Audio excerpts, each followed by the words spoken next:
អ្នកវិភាគបានបង្ហាញការហួសចិត្តនិងសម្ដីរបស់រដ្ឋមន្ត្រីការបរទេសថៃលោកស៊ីនហាសាក់ភុងកែតកែវដែលថាកម្ពុជាជាអ្នកបង្កើតបញ្ហាព្រំដែននិងពង្រីកដល់ថ្នាក់អន្តរជាតិអ្នកវិភាគបានបង្ហាញចំណាប់អារម្មណ៍ថាការពិតមានតែមួយហើយបើថៃពិតជាស្អាតស្អំមែននោះគួរតែហ៊ានតស៊ូនៅតុលាការយុត្តិធម៌អន្តរជាតិជាមួយនឹងកម្ពុជាប្រធានវិជាស្ថានទំនាក់ទំនងអន្តរជាតិកម្ពុជាលោកបណ្ឌិតកិនភាបានសរសេរលើ Facebook របស់លោកកាលពីថ្ងៃទី28ខែកញ្ញាថា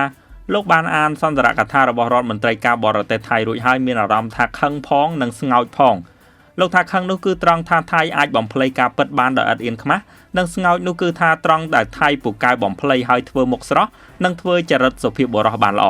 លោកបន្ថែមថាក្នុងលោកនេះមានវត្ថុ3ដែលយើងមិនអាចលាក់បាំងបានព្រះអាទិត្យព្រះច័ន្ទនិងការពិតហេតុអីក៏ជាតិសាសន៍សៀមនៅតែគិតថាក្រដាស់អាចខ្ចប់ភ្លើងបានដោយឡែកអគ្គលេខាធិការនៃរាជបណ្ឌិតសភាកម្ពុជាលោកបណ្ឌិតយ៉ុងពៅបានសរសេរថាថៃតែងតែប្រមាថកម្ពុជាថាទុនខ្សោយក្រីក្រតើស័ក្តិសមដែរឬទេដែលប្រទេសក្រីក្រទុនខ្សោយមួយទៅបង្កើតបញ្ហាជាមួយនឹងប្រទេសថៃនោះលោកបន្ថែមទៀតថាបើជ្រុលចោតកម្ពុជាថាបំពានលើខ្លួនហើយគួរណាស់តែថៃខ្លួនឯងហ៊ានតស៊ូជាមួយនឹងខ្មែរនៅ ICJ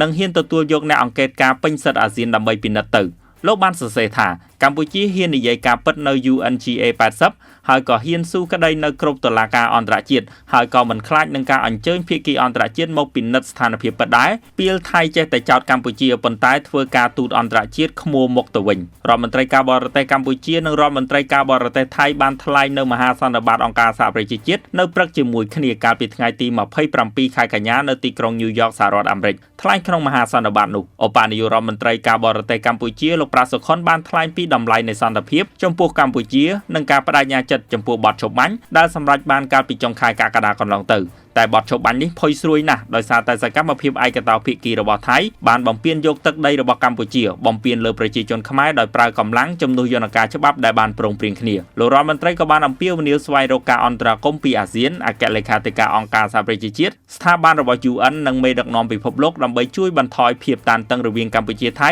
និងលើកទឹកចិត្តដល់ការស្វែងរកដំណោះស្រាយដោយសន្តិវិធីទប់ស្កាត់សោកនាដកម្មបន្តទៀតដោយឡែករដ្ឋមន្ត្រីការបរទេសប្រទេសថៃលោកស៊ីនហាសាក់ភុងកែតកែវថាប្រទេសថៃទៅវិញទេដែលជាជនរងគ្រោះពីការវាយប្រហាររបស់កម្ពុជានិងថាចាប់តាំងពីដើមទីមកកម្ពុជាបានផ្ដើមមកមានចំនួនជាមួយនឹងចេតនាពង្រីកចំនួនព្រំដែនទៅជាចំនួនជាតិហើយឈានទៅដល់ការពង្រីករឿងនេះទៅក្លាយជាបញ្ហាអន្តរជាតិផងដែរទោះជាយ៉ាងណាក្នុងសន្ទរកថារបស់ឧបនាយករដ្ឋមន្ត្រីប្រាសុខុនបានថ្លែងក្នុងន័យថាប្រទេសតូចដូចកម្ពុជាគ្មានពេលឯណាទៅបង្កការគំរាមកំហែងដល់អធិបតេយ្យប្រទេសណាមួយឡើយលោកបានលើកឡើងថាកម្ពុជាជាប្រទេសតូចផ្ដោតលើការកសាងសេដ្ឋកិច្ចរបស់យើងឡើងវិញនិងលើកកម្ពស់សុខុមាលភាពរបស់ប្រជាជនយើងមិនបង្កការគំរាមកំហែងដល់អធិបតេយ្យរបស់ប្រទេសណាមួយឡើយសូមរំលឹកផងដែរថាមុនឈានទៅដល់ចំនួនប្រដាប់អាវុធកាលពីចុងខែកក្កដាប្រទេសកម្ពុជាគឺជាប្រទេសតែមួយគត់ដែលព្យាយាមយកចំនួនព្រំដែនជាមួយថៃទៅកាន់តុលាការយុត្តិធម៌អន្តរជាតិតែថៃតែងតែបដិសេធចំពោះយន្តការនេះខណៈការអនុវត្តបទឈប់បាញ់វិញប្រទេសថៃតែងតែបំពានជាបន្តបន្ទាប់ហើយនាយករដ្ឋមន្ត្រីថៃថ្មីលោកអនុទិនក៏ធ្លាប់ប្រកាសផងដែរថា